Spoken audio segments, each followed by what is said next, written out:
Happy birthday, church. 22 years. 22. Yeah.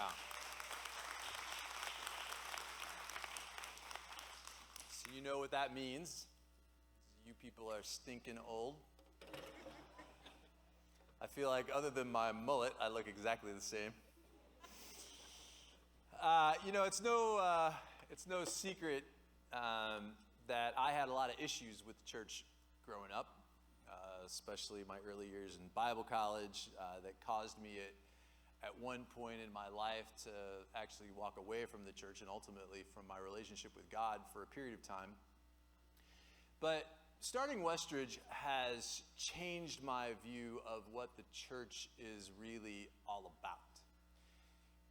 22 years later, I have to say that as flawed as it is, as imperfect as it is, as much work as it can be, Westridge has helped my understanding that we don't just go to church on Sunday mornings.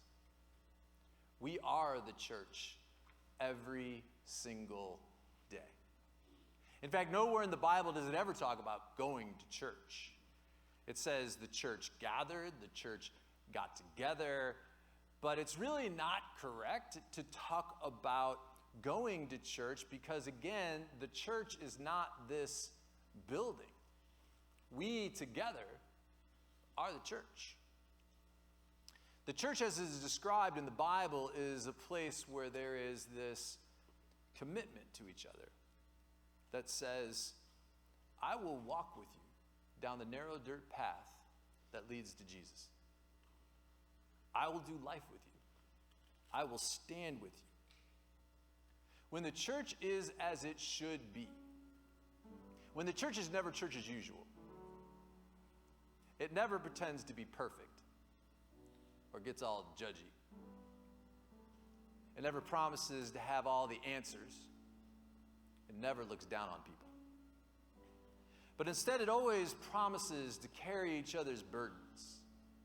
And it says, no matter what it is that you are facing, we will face it down together. I just turned 52 this last month. Yep. And I have to say, I don't think it's a stretch to say I don't have another 52 in me.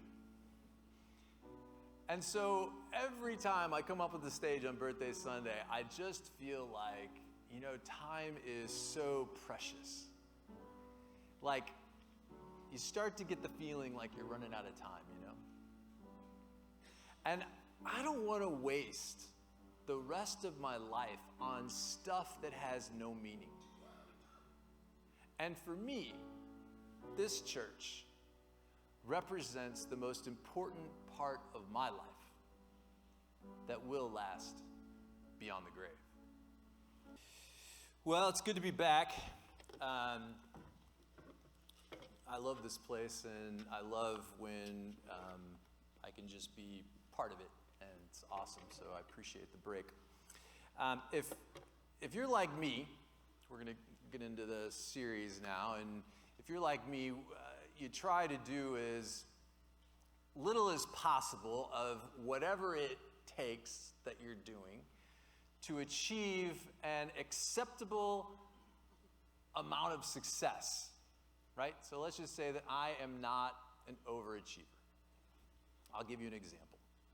I was one of those kids growing up who had a little bit of natural smarts. Not a lot, mind you, just enough to get by.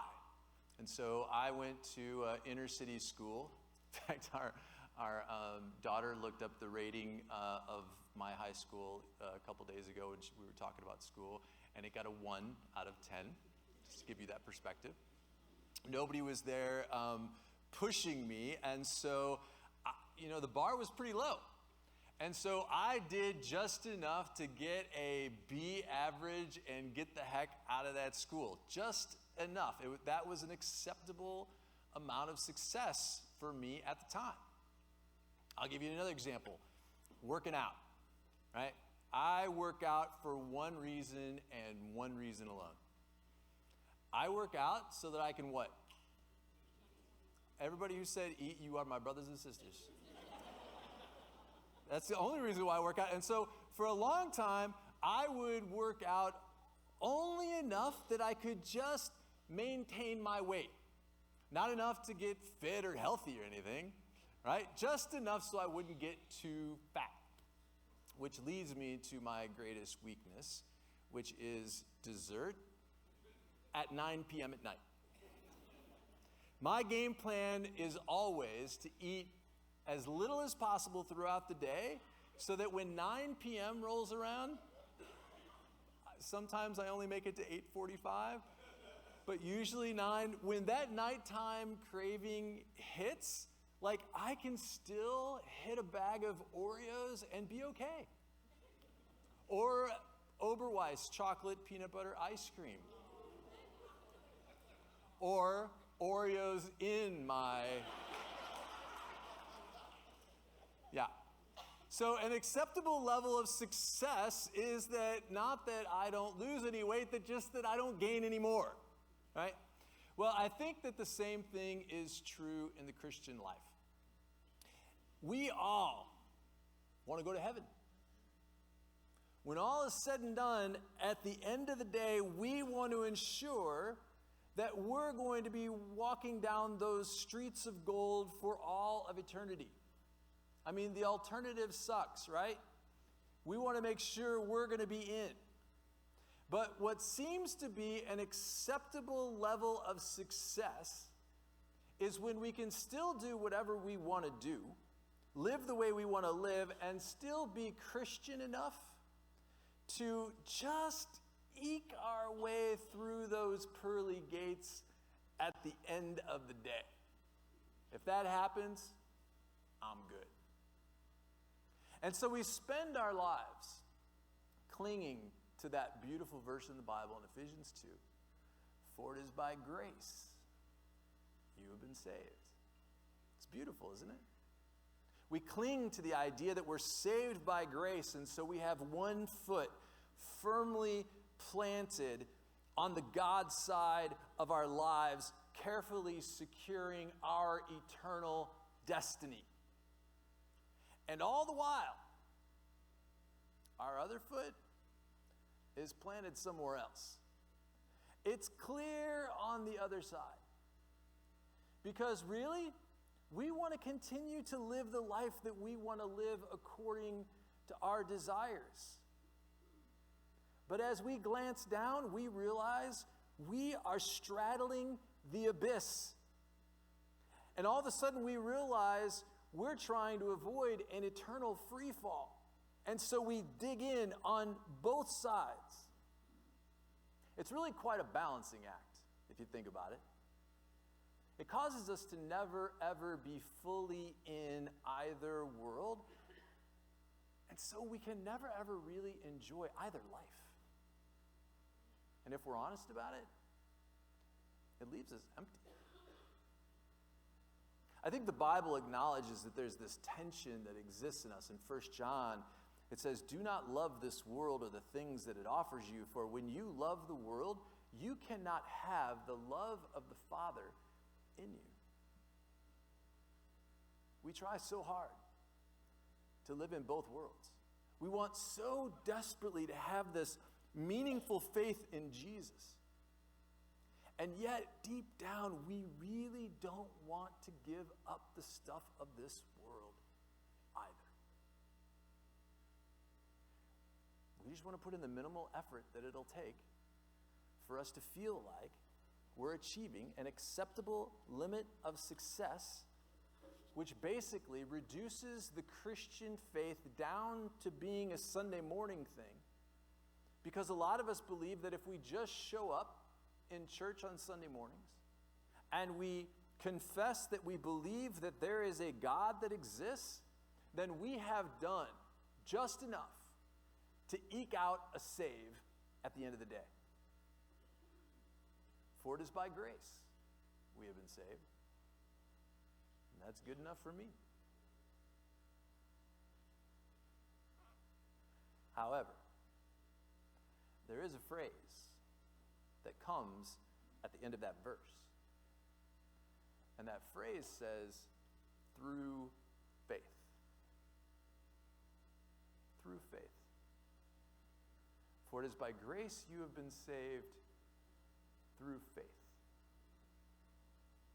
That phrase, through faith, I'm afraid, is a bit of a game changer. Because here's what the Bible has to say about what faith looks like. In James chapter 2, it says, what good is it if you say you have faith, but don't show it by your actions? Now, someone may argue, some people have faith, others have good deeds, but I say, how can you show me your faith if you don't have good deeds? Because I'm going to show you my faith by what I do. You say you have faith, for you believe that there is one God? Good for you. Even the demons in hell believe this, and they tremble in terror. How foolish is that? Can't you see that faith without action is not faith at all? This is a pretty sobering passage of Scripture because it's basically saying that the Christian faith is more than just belief. It's more than just a head thing where we acknowledge the existence of God.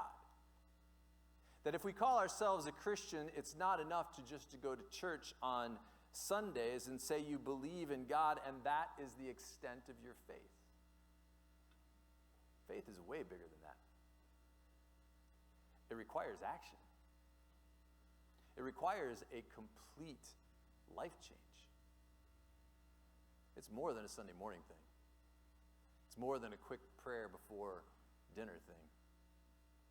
It's a faith that is rooted in the belief that I know that before anything else, above everything, that I'm a follower of Jesus.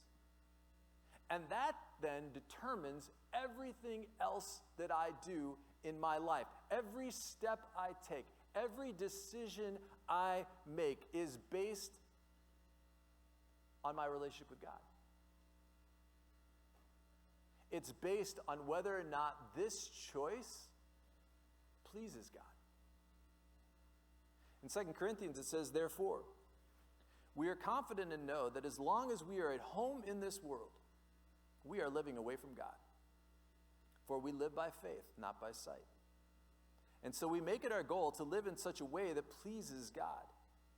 For we must all appear before God on Judgment Day so that each of us may receive what is due us for the things done while we're here on this earth, whether good or bad. So I think the Apostle Paul is giving us a pretty clear warning here that says, hey, don't get too comfortable in this body, because this is not the end game. Don't get all cozied up in this world, because before long, we're going to be stepping into a completely different one. And on that day, when we step out of this world and into the next, we will all stand before God. And if we did not choose to follow him in this life, then we have made the decision to not follow him in the next. And I don't think that any of us would consider that to be an acceptable level of success. We did the minimum. It just didn't work out. When we finally get real about our faith, it causes us to live differently. We stop straddling the abyss, and we now have our feet firmly planted in a life in God. And that's what it looks like to be a follower of Jesus. We are all in.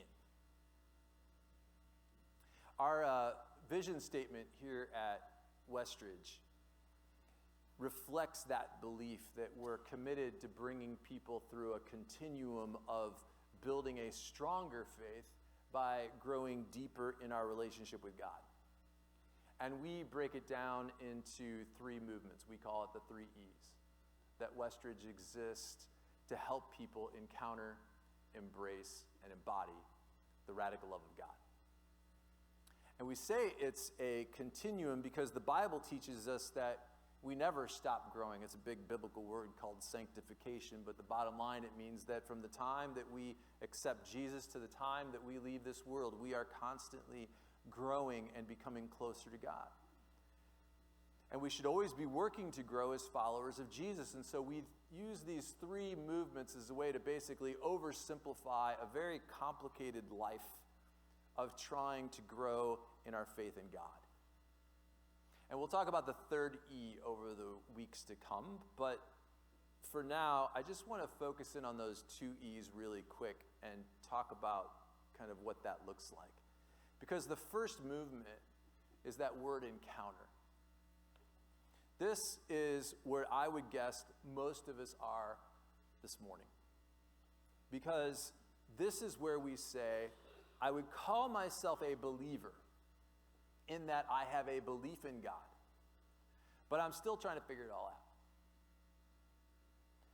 This is the very first step that we make towards God when we come to the realization that God really does exist, and I have a desire to have God as part of my life.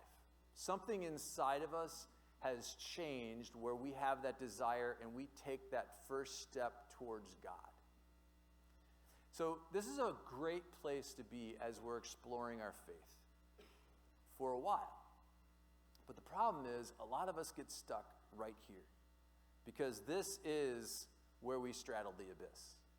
This is where we have a foot in both worlds and never really change because this is where we can put out that minimal effort for an acceptable level of success because there's a certain number of obstacles that stand in the way of us growing and taking that next step. First of all, it's pretty comfortable here, right? I mean, it's comfortable to be in a place where we believe that we have all of our bases covered, whereby I can believe in God, I can have a nice church experience for me and my family, and I never really have to change the way that I live. And the second obstacle, I think, is that there is this lack of desire because we don't see the benefit of changing our life because there's nothing we have experienced yet that is compelling enough about the Christian faith that causes me to want to go deeper in my commitment to Jesus Christ. So when we have our feet planted in both sides of the world, we're never really enjoying either side. We have a guilt about what's going on in our lives, about what we're doing in the world, and we never really have the satisfying life in Jesus, and so we never have this taste of the good life, of a compelling reason to grow in our relationship with God. And the problem is that the kind of faith that is required of God is the kind of faith that goes beyond just an intellectual understanding that God exists. Right? I mean, if we go back to that passage in the book of James, if we acknowledge that even the demons in hell acknowledge that God exists and fear him, we can't ignore the fact then that there has to be more to this faith thing than just believing in the existence of God if the demons are in the same place we're at, right? And so it's just taking that next step that is absolutely critical in our relationship with God, which is the next movement we talk about in the 3 E's, which is to fully embrace it, to embrace his grace. We're saved by grace through faith. This is where we take it and we embrace that grace and we call ourselves a follower of Jesus. This is where you get it and you begin to live it out. This movement is born out of the premise that the grace of God is so compelling that we want to be all in. Embracing the love of God is more than just being religious. It's about creating complete and radical life change. This is where we accept his forgiveness for the junk of our past, and we start putting into practice what the Bible teaches about how we should change and how we should start living differently. You live your life, and you are making decisions now based on your faith in God. Both feet are now firmly planted on the narrow dirt path that leads to Jesus.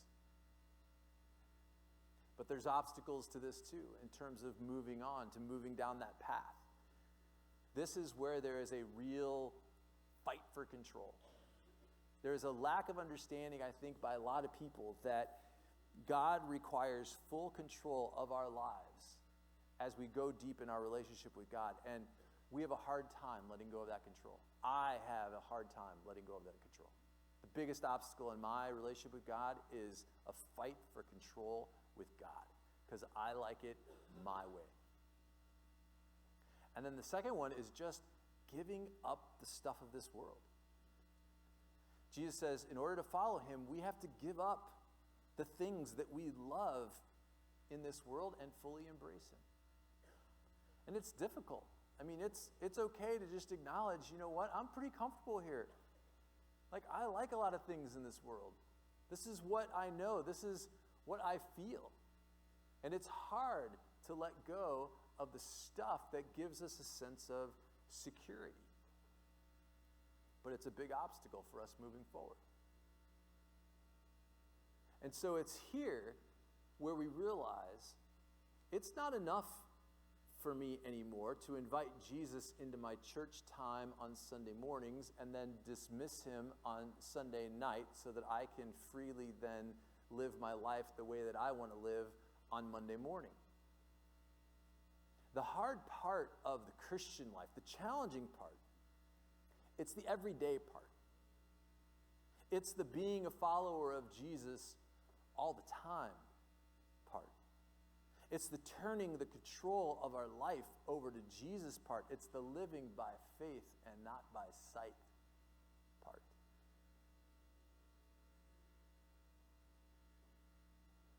So, to get down to the crux of it, for those of you who came here for the answer, how little can I do and still get into heaven?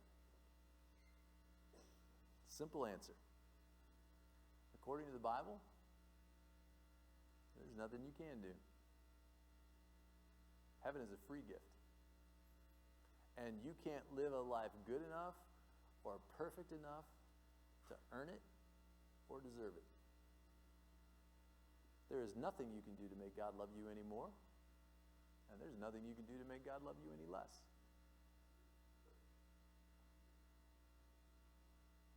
But here's the clarification, I think, of what a life in Jesus looks like. In Romans chapter 6, I think the Apostle Paul sums it up pretty good. He says, so, how should we then live? Should we put forth the minimal effort? Shall we keep on sinning so that God can continue to give us more and more grace? So we can experience more and more forgiveness? No. For those of us who have died to sin, and we have left our old lives behind, how could we possibly ever want to taste that old life again? How could we ever want to invite that sin back into our lives?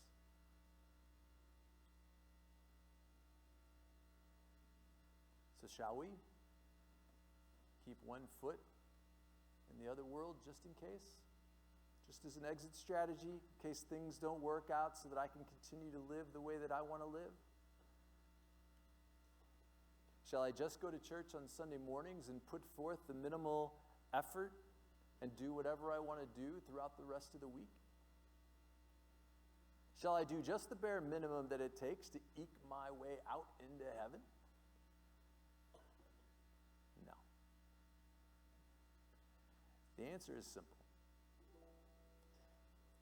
Once we truly understand just how lost we once were and how amazing is the grace of God, once we realize just how messed up our lives were without Jesus and how beautiful is his forgiveness, once we get a taste of what life is like, living a life that pleases God, living a life in Jesus, how fulfilling and abundant there's no way you ever want to go back. There's no way you ever want to do the minimum, because the minimum isn't enough for me anymore, because now I have a new desire to live fully in Jesus Christ, and the new benchmark for success is that I want more. We want more. We want as much of Jesus in our lives as we can get.